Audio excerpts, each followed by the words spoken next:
This show brought to you by Circle of Seven Productions, www.cosproductions.com. Please be sure to subscribe and welcome to our circle.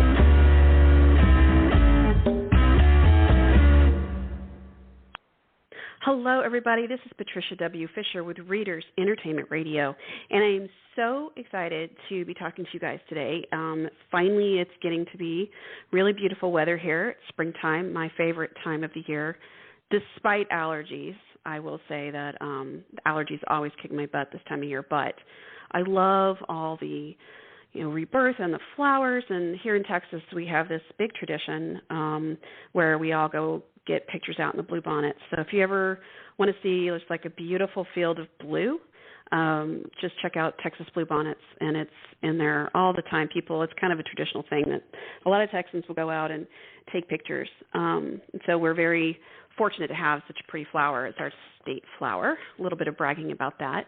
Something else I wanted to mention this month is colorectal cancer month. And so if you have anyone in your family that's over 50, or you're over 50, or you have a family history and you're over 40, or if you are having any concerning symptoms that are new to you, you need to go get checked out. I promise you, I have a family history of colon cancer, so I was getting to drink as my family calls it, go quickly. It's called go lightly is the stuff they give you. We say go quickly because you're running very fast to the bathroom, but it's the worst part is the prep, and once the prep is done, it's really just very simple from that. You take a really, really, really nice nap, and that's it. And that's it. So, and a lot of times insurances will cover it for after the age of 50 or if you're having issues.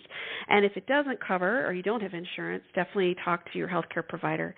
Sometimes there's programs within the hospital systems, and different grants are offered for different groups that will help people, and a lot of times they'll also help you with a payment plan if need be. But please don't put your health on hold. It's also Women's History Month, so please, if there's a woman you have always wanted to know about, or maybe just aren't want to find out about a new woman in history, you should look somebody up. Just say top 20 women in history I should know about. And there you go. And one of those women that I always think people should know about is Jane Austen, because she has a truly amazing story. But to think that we're still telling her stories 200 years later, it's a huge deal that her voice and her storytelling spoke to so many and continues to do so. If not, I think she's as popular as ever. There's everything from candles to T-shirts to, of course, tons of books that have been written by all sorts of artists. And one of those artists, or one of those really great authors, is named Rachel John. And hold on one second. Let's see. Oh, okay. We're having a little bit of communication. Okay. Hold on. Please hold.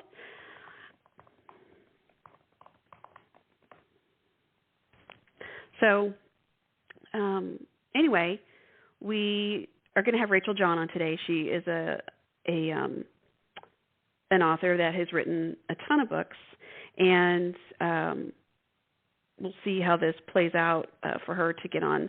I think we have a miscommunication, or I had a miscommunication of with her being on the show. I thought she was an hour behind, and maybe, anyway, it looks like we have figured it out on messaging here, so she's calling in here in just a minute. But let me get back to my pre-rambling discussion here, so my apologies. So Jane Austen wrote these amazing stories: Persuasion, Sense and Sensibility, Emma, and then, of course, Pride and Prejudice, which a lot of you have probably not even realized you've seen this story. So Rachel wrote these amazing stories about with all very Austenite type themes, and so we're going to talk to her today. And Rachel's here. Hey, Rachel, how are you? Hi. I'm here. Yay! So I was talking a little bit, kind of in a little bit opening about Women's History Month, and I was saying one of the women that a lot of people should know, just from pop culture references, is Jane Austen, and how she's, her stories have kept going 200 plus years later. Why do you think Absolutely. her stories? Yeah, why do you think her stories have just really hit a nerve for so many? I was throwing you in the deep end of the pool as soon as you get here. Yeah. So I'm a part of several different Jane Austen groups. I just like to see what people think about different things, and people from all over the world, and they just love her books. She has so many witty and profound things that she says, and even among her books, they're not all the same. Some are very satirical, some are a little more playful, but she has both serious and really hilarious things to say, and I've just found that they really transfer well to any time period. In fact, my husband and I watched Modern Persuasion last night on TV. It was a movie, and it was so modern, like almost I didn't catch all the references, but it had all the elements there from Persuasion, and I just really enjoyed seeing all the things that they pulled from it. It's really impressive. I mean, I think one of the big things that, of course, everyone loves the Elizabeth Bennet and Darcy relationship, but I think that a lot of it is because, we've all been told, well, not all, but I mean, a lot of women growing up going, oh, you want to go after this guy, or you want to, if a guy offers to marry, you should say yes, type thing. And she and Elizabeth's like, no. And we know that this is not financially the greatest move for her, but she's like, I'll be okay. I mean, she just owns it so early. Yeah. And for women to have done that at that time, it's just like, what? Are you kidding? That's just crazy talk. Yes, and then there's debates because she has different types of heroes. So one I'm not as familiar with, but a lot of people online debate about Fanny Price because she's this very quiet, religious woman, but she stands up for her convictions, and some people really like her and some people really hate her. But she's kind of this opposite of Elizabeth Bennet. So she has both. I love Elizabeth Bennet. She's very spunky, and she's got this family that she kind of soldiers on, and she admires the qualities in her sister Jane, who is very positive and very hopeful, and she's not, but they kind of complement each other, and I love that, the relationships that she pulls out and the things she sees in people. I think that's what people love about Jane Austen, is she really studied characters. She studied people. Yeah, a lot of people watching, I'm sure. Yes, for sure. So when you were starting out, so the big thing here, and I was reading your biography, and it was saying, or your bio, and it was saying that you started out storytelling really by telling your younger sister stories to get her to go to sleep. When you were doing that, was it the same story, or you'd kind of come up with the same format, or was it, okay, today we're going to add on to the story I started with yesterday?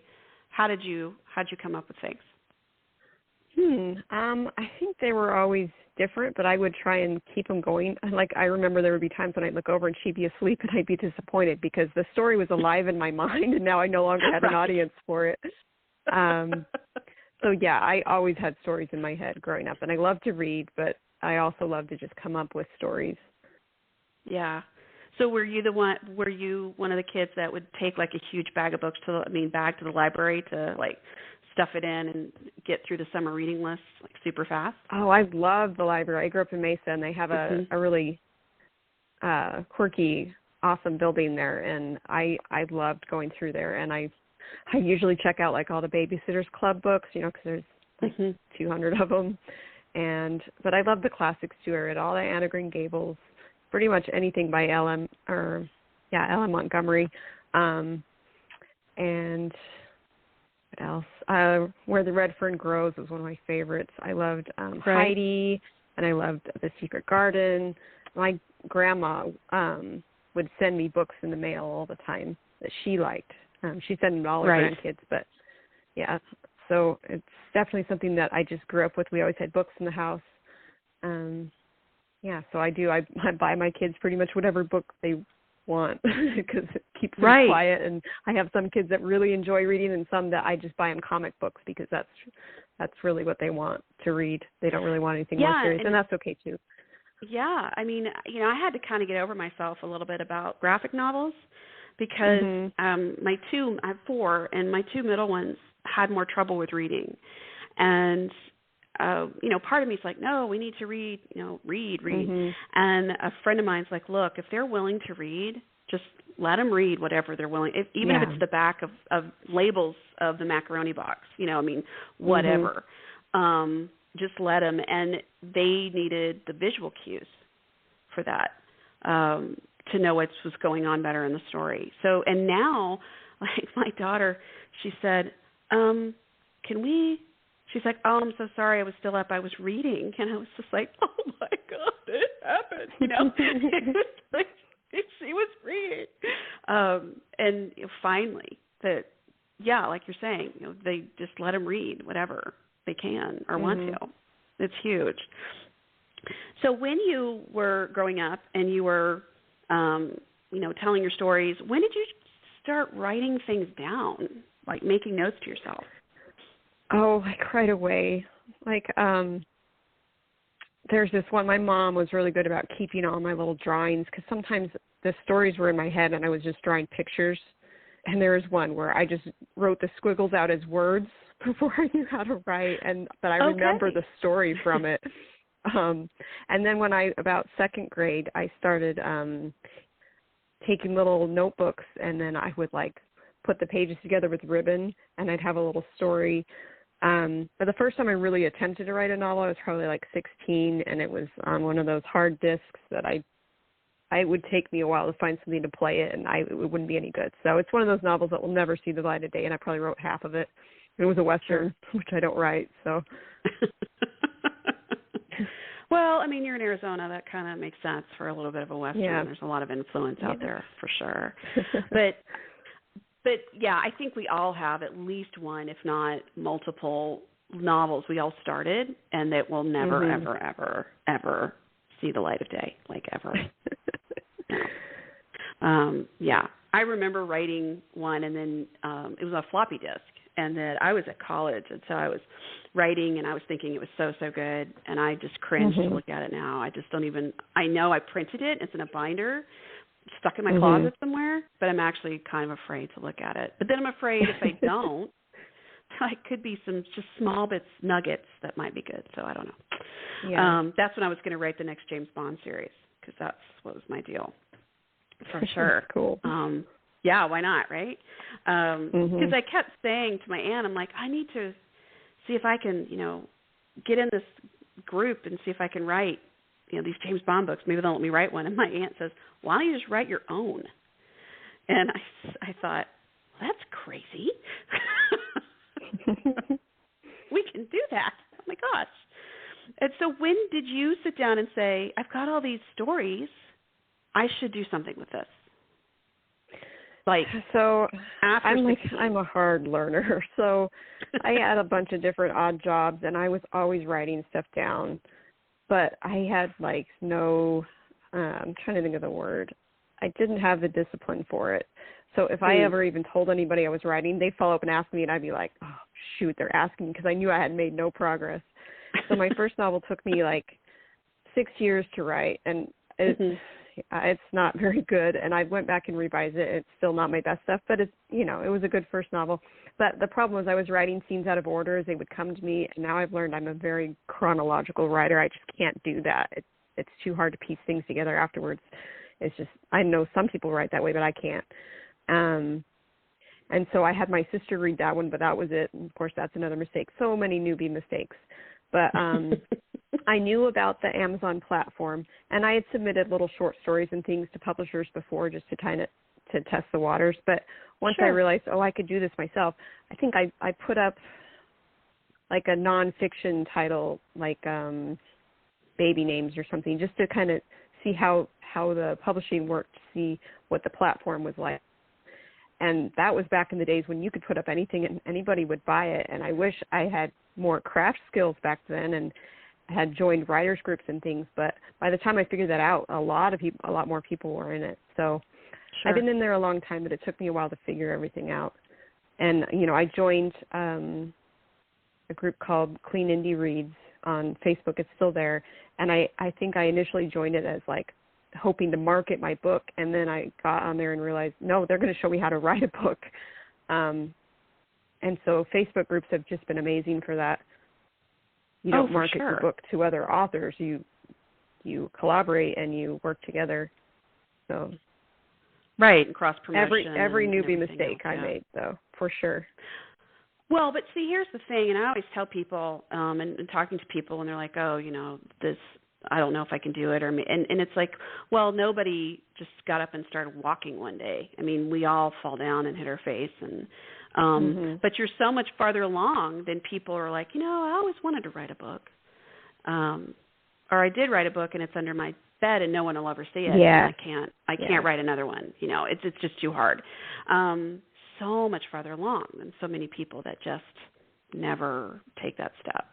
So yeah, I think that's wonderful. I mean, and I'm so glad writers groups have been great for you. Which groups are you part of now? So I've been in different critique groups, just small groups of anywhere from like 3 people up to like 12 or 20, and they just come and go because people have different things going on in their lives and different speeds at which they're writing. So I have some people I know I can call on. Usually we'll email each other and be like, hey, do you have time to read this? So I have a group of like 4 girls that we let each other know when we have something, and if we have time to read it for each other, we do. Or if we have a question about, hey, I'm thinking about this title or this cover, what do you think? And I have a couple different groups of that. So I follow the writing gals, and I get a lot of good feedback from that. And then we have a Facebook group called Clean Rom-Com Readers, and we take turns posting in there. But we also have Clean Rom-Com Writers and or authors, Clean Rom-Com Authors, and we'll trade newsletter swaps and advice in there about where should I promote this new book that I have, or what do you think about this site for authors? So yeah, Facebook, I have a little bit of family stuff on there and a little bit of friend stuff, but mostly I use it for writing. Oh, for sure. And the amount of time that it can save you, and heartache, and of course money, yes, it can save you to be part of those groups is massive. It's just almost impossible to keep up with every single thing that you need to know to be a writer. It's tremendous amount of information. So yeah, it's always great to have writers who have your back. I mean, it makes a huge difference. So you have your newest book out right now, Dashing into Disaster, an Austen-inspired romantic comedy, and it's a take on Sense and Sensibility, where you bring Eleanor and Edward together in a brand new way. So tell us about this book. Okay, so when I knew I was going to take this on, I reread Sense and Sensibility, and usually I do that through reading it, but also through listening to it, and then watching the different versions that they have of it, and then trying to think about which elements are going to work for me. So in the original, Edward doesn't have a whole lot of screen time. He's not around. And some of that's on purpose because he is secretly engaged to this girl that he met when he was very young. And that was part of it, is the time period and the culture he came from. You didn't break an engagement. If you weren't in love with someone, you still married him. So today it's very different. You would not stay engaged to someone like that. So I had to come up with my own scenario of how he could be secretly engaged and why. And then I had to create kind of a new role where he would be around. So I made him her across the street neighbor just for fun, and then also her boss. But so he's there for just about every scene, which you really need in romance. The readers are there to see the two interact. And Lucy Steele, she is just this despicable, wonderful character. And I've loved the feedback I've gotten on her, and she was just so much fun to write, because this girl that he's engaged to in Jane Austen's version, she seeks Eleanor out, knowing Eleanor has this connection with him, and tells her about her secret engagement and confides in her constantly against Eleanor's will. Like, Eleanor's like, I never signed up to be this confidant. Why is she doing this? And she is, and in a lot of ways, she's torturing her on purpose. And so I really wanted to take that element and use that. She was engaged, in my version, she was engaged to Edward for real, and then he realized this is not going to work out. And she had already been writing a relationship book about them and shopped it around and sold it. Wow. And so she's like, no, we need to keep this going. And so they agreed to, in public, be together. And then when her book comes out, they'll break up. But it's taking forever. And he meets Eleanor. Oh, wow. Time. So, this was the, Sense and Sensibility, the one with Alan Rickman and Kate Winslet and Emma Thompson. Mm-hmm. And like, that was the last movie I got to see with my grandmother before she passed away. And I just remember how beautifully done it was. It was just this really gentle take. And it was very, it was interesting too, because Alan Rickman, he had done Quigley and Die Hard and Robin Hood, and then he did that movie Truly, Madly, Deeply, and a lot of fans weren't totally in love with it because they were waiting for him to like blow something up or and he played this really loving man, and then I don't see him for a long time, and then he walks in as Colonel Brandon, and I was like, oh, wow, it just it was such a lovely role for him. It just really was. And then, of course, a lot of people grew up seeing him as Snape after that. But wow, it was such a cool character for him to play, for sure. Yes. It was just beautifully cast. And then, I just when we just had the freeze here in San Antonio last month, and as we're freezing in our house, because the temperatures were like down to the 40s. We didn't have any heat for like 2 days. I was thinking of that scene in Sense and Sensibility when they're freezing in that house, and she gets up. She's like, your feet are cold, and so she gets up to put on socks.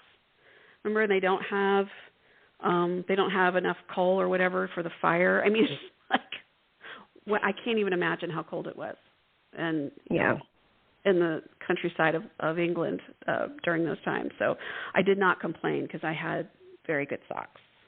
So you've got these characters. Have they appeared, for your people who are finding you just now, have they appeared in previous books? Or are each of your books separate? They are separate. So I set them all in California, but they don't have any other links besides being Jane Austen and the location. And I know some other authors, Gigi Bloom, she writes Austen modern-day rom-coms, and hers are connected. She connects her characters. But Jane Austen's weren't, and I liked having the freedom to just do with them as I liked without worrying about trying to connect them to other characters. I have other series that are connected. I know, I don't know. I just didn't for this one. Well, and that's the beauty of what you're doing especially when you're doing indie, because you've got 2 or 3 series, so you can do one for one and something else for someone else. Yes, for sure. So what is so you've got Engaging Mr. Darcy, Emma the Matchmaker, you've got Anonymously Yours. You've got all these great books. I mean, what is on the, what's coming? What are you working on for the next book? So I had just sent out a newsletter this morning, and I'd forgotten about it because I set it up ahead of time. And my readers are asking me, okay, what's the title of this book that you're talking about? Because I've just been referred to by it's Clay and Lauren's story, and I have to decide on a title for this. But the series name is going to be Sworn to Loathe You, and it's going to be All Enemies to Lovers books. And I've already got most of them plotted out, and it's just been so much fun because it's this kind of rough family, and they do large equipment rental, so like cats and bobcats and excavators, and he's grown up with them, and he's always been in love with the daughter but he's best friends with her brother, and her dad is his boss, and so he's always kind of felt trapped into this buddy role and just kind of teasing her along with everyone else. And then that one, I am going to have it connected. So then I have a roommate that has this ongoing battle with her carpool partner, and that's going to be book 2. I just have to come up with some titles for these. So usually that's kind of the first thing that comes is the title, and it just did not this time. So do you sit down and go, I want to write about this and brainstorm the title before you even start, or do you just say, I'm going to write this idea and then figure out the title as you write? I think there's only been one time where they call it the blurb, but the little description, the 3 paragraphs or whatever that describes your book that you use on your author or on your book page. I've written one of those before I wrote the book, but usually the characters will kind of come to me, and usually there's a specific scene. Like beginnings are my jam. I can write a beginning of a book all day long, and then I get into that murky middle, and I have to sit and think about it because I am a pantser, or sometimes they call it a discovery writer, where I try and plot, but then my characters are like, no, we're not going to go that route. We're going to go this route. And I can't continue until I figure out what it is that's supposed to happen next.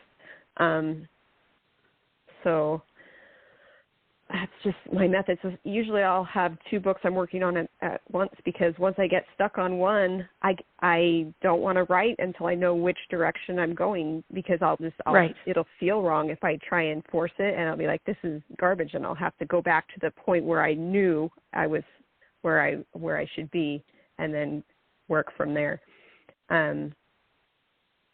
But yeah, so I'm almost done with that one, and I've been trying to figure out this last scene.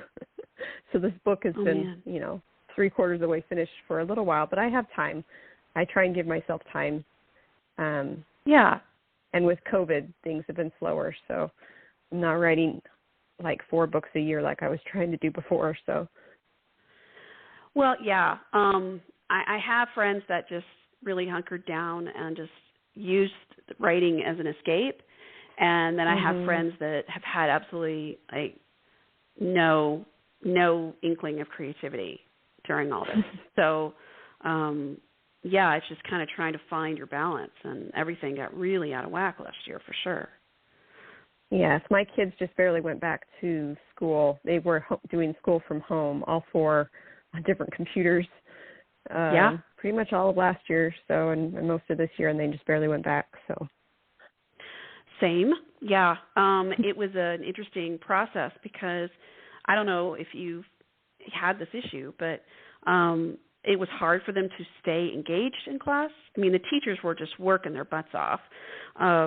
But, when you walk by and your kid is suddenly pressing the screen really quickly, or like, oh, yeah, I was in class. It's like, no, you weren't. You weren't.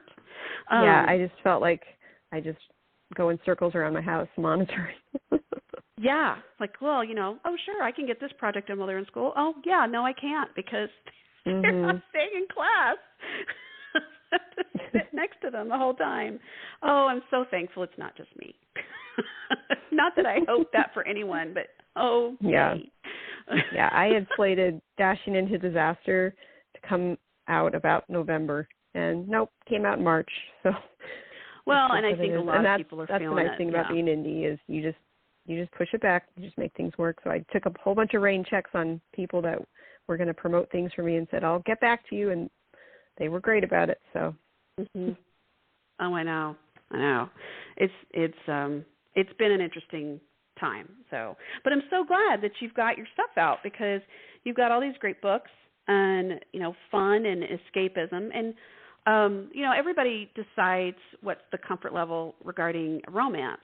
You feel you picked clean in the sense of there's kissing, but there's not a sex scene and on the page. Is there one at all? I mean, it's like closed door or next day, like fade to black, or how does that work for your books? Sometimes in my epilogue, like if they're married, I'll do that. But no, I don't. I don't normally put any in. That's just kind of my comfort level for reading. Like sure, like innuendo jokes, I can eat those up all day. And in the books that I read, I do a little bit in mine, but but yeah, I don't do a whole lot of closed door or fade to black or anything like that unless they're married. So I just have the fun of them getting together and yeah. Well, yeah, I mean, it's all about the journey, for sure. Mm-hmm. Like, how do these people get there? Because we know they're going to get there. We just don't know how it's going to happen. So that's so much fun. Who has been your favorite character to write about so far? Oh, my word. I have a tendency to write really fun side characters and then try to not let them steal the show. So I love having side characters that can just say anything they want. And my latest one, that was Eleanor's two sisters. In my book, I called Margaret, I called her Greta, and then Marianne. And they just say outrageous things. And let's see, who else? I don't know, all my Austen characters I really love. So in Persuading the Captain, Captain Benwick is like this lovelorn, sad friend, and he's that way in Austen's version. And I had a lot of fun making him the friend because he and Anne just really hit it off, and so that was a fun friendship to elaborate on in my version, and I really liked him. Has there been a character that's just been you planned to write about them a certain way and they were just being unruly and not cooperating, so you had to change it?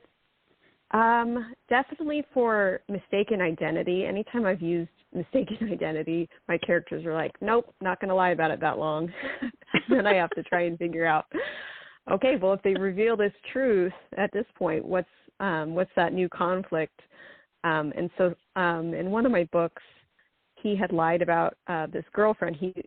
He'd always kind of been friend zoned, and he would walk her out to her car after work, and she was always dating someone, and so he just said, that he was dating someone, and then later was like, why did I do that? And I had planned on him carrying that through, and the character, it just wasn't him. So he had to tell her. And so she came up with her own interpretation of why he would make it up. So she thought he had made up a girlfriend to keep her at arm's length, when really he had done it because he was embarrassed about never dating anyone. So that was fun to try and throw that trope on its head. And change it up a little bit. So for sure, sometimes my characters, I tell them, no, you're going to do this, and they're like, nope. And it's, I've mentioned it before on the show, but it is so nice to have author friends for this very reason, because I think it's important for us to be able to say, so my characters aren't doing what they're supposed to do. And if we mention that to people who don't, they understand what we're getting, but they don't really understand it.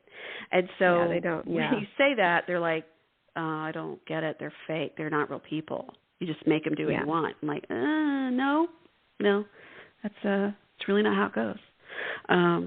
So it's always fun to talk to people that get it. You know what I mean? That will say, oh, well, have you tried? Blah blah blah blah blah. And that's always the fun of writer friends and brainstorming and that kind of thing. So you've got more books coming out. Are you still? You said you're going to still try to do the 4 books this year, or are you going to?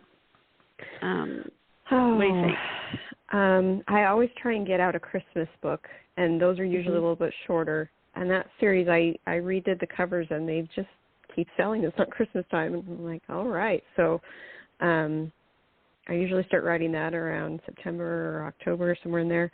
And Clay and Lauren's Untitled book is almost done, and I'd like to get one more in that one. So that would make 4. I'd be happy with 4. Yeah, for sure. Sure. Is this, do you have a goal, like, okay, I'm going to write this many books, or I'm going to finish this series, it's going to be this long? Are you just going to write until, the end of time? I see all these authors with all these huge ambitious goals, and I'm like, are you crazy? And they do it, and I totally get why they do it, because I have the same amount of time as they do, and I know I waste time, and I sit there and procrastinate. So I would love to write books until the end of time. But I don't have any like specific, I'm going to get this many words out a day. I just try and, when I have time, I'm going to try and, I want to get this scene. If I can get my characters to the next scene, sometimes my characters are stuck in the same scenario and I'm like, I just need to get them to the next day, or I need to get them over to this place, because then I get fresh ideas about what they're doing after that. Right. So usually, like, I don't have a word count or a chapter count. It's just, I'd like to get them over to this portion where they're going to be doing this. And once I do that, then I'm satisfied with what I've written for the day. Yeah. I mean, everybody, it's just so cool to see everybody's different techniques and what works. And it just, everybody's just got their own thing and how they get their creative outlet going, for sure. So where do you most find inspiration for your stories? Like, is there any particular place you go?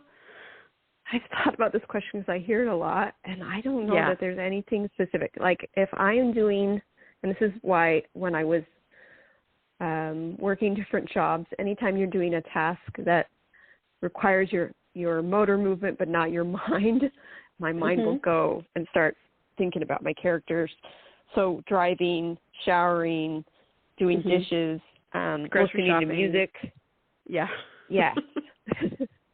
But songs will inspire me, conversations, little snippets of conversations I hear, scenarios of just things that happen. I think, oh, wouldn't that be funny if, or that would be a good situation to put my characters in.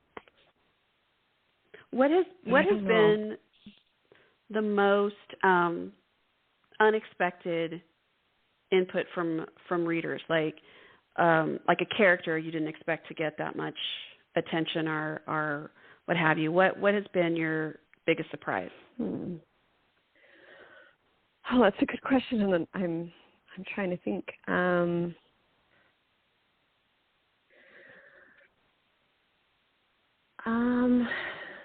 don't know.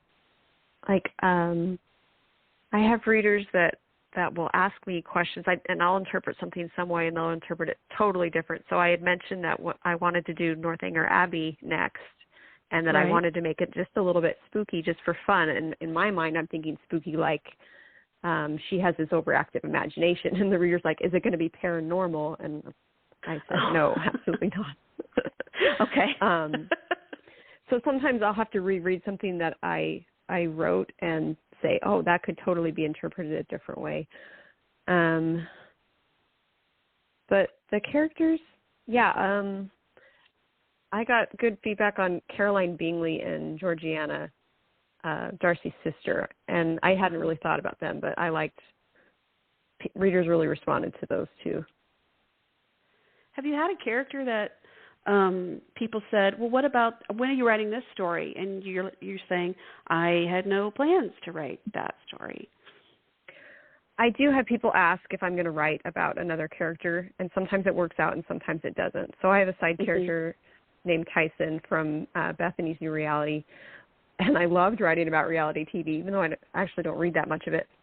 But they just didn't sell as well. That was my older books, and so I just kind of set those aside. And I would love to write about Tyson, but it's probably never going to happen. But yeah, a lot of people said, oh, I'd love to hear about him.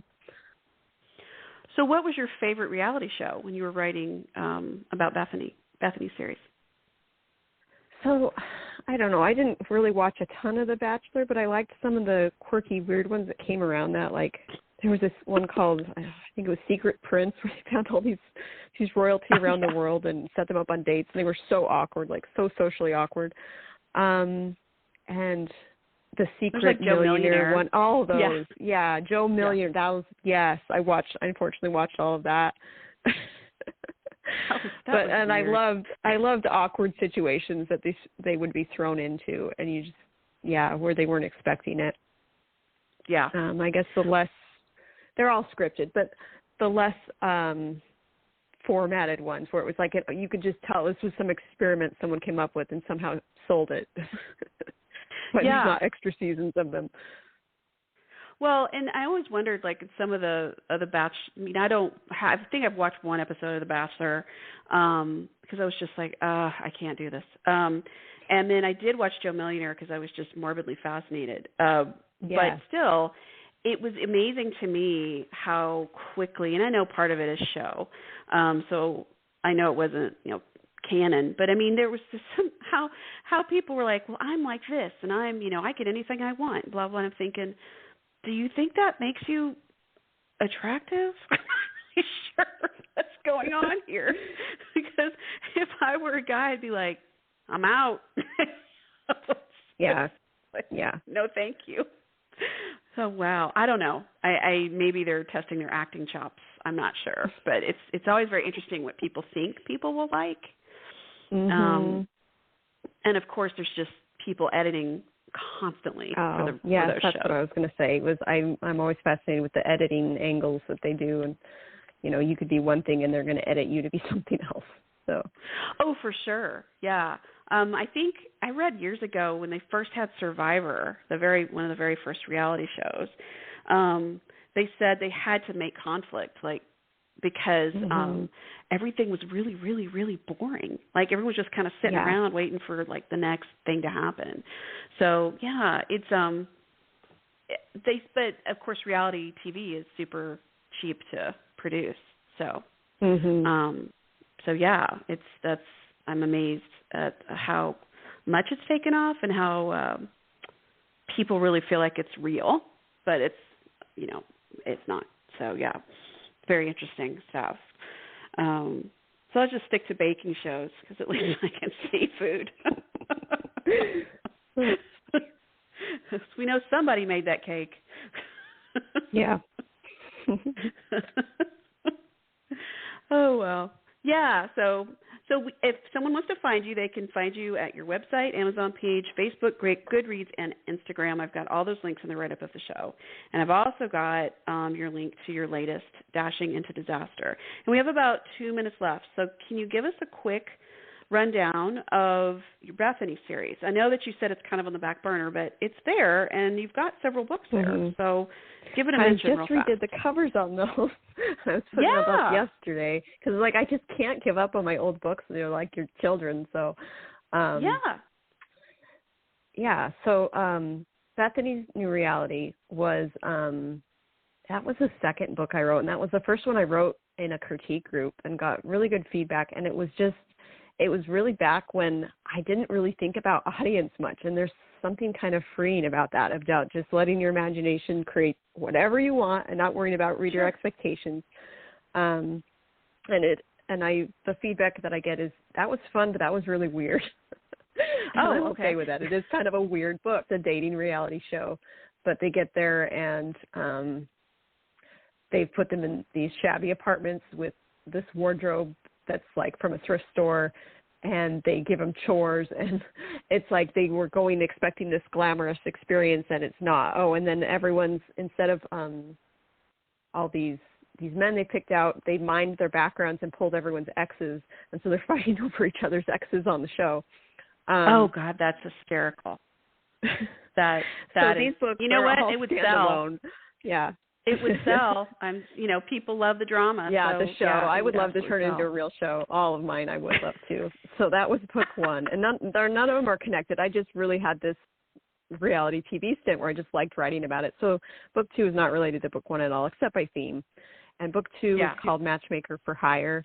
And in this one, he used to be on one of those gossip celebrity shows where they, kind of like TMZ, where they just talk trash about all these celebrities. And then he kind of decided he was tired of that life and he was embarrassed about it. And so he comes up with his own TV show concept, and he helps women find love, like one at a time. I'm trying to think of a comp for that. But, he sets them up on dates, and then at the end they kind of pick who they like, and he helps them with their journey and growth. But he runs into this woman who was married to a politician who was unfaithful to her, and she was kind of all in the news because she didn't support her husband. She just basically aired it all out on live TV. And so she had all these cameras on her, and she hid away. And then her friend gets picked to go on this show of his, and they have to face each other after he said these things about her that he's embarrassed about.